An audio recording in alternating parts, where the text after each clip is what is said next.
આ તરફ ડાંગ જિલ્લા પંચાયતની બેઠક પર વાત કરીએ તો સાસુ અને પુત્રવધુ વચ્ચે જંગ જિલ્લા પંચાયતની આ બેઠક કે જ્યાં સાસુ અને પુત્રવધુ બંને આમને સામને, પુત્રવધુને ભાજપે જ્યારે કે સાસુને કોંગ્રેસે ટિકિટ આપી છે।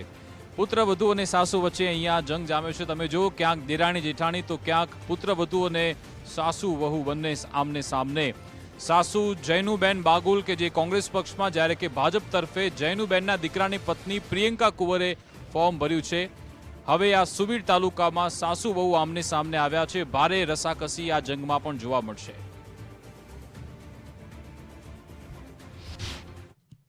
સુબીર જિલ્લા પંચાયત 16 સીટમાં હું ઉમેદવાર તરીકે ફોર્મ ભર્યું છે। મારી સામે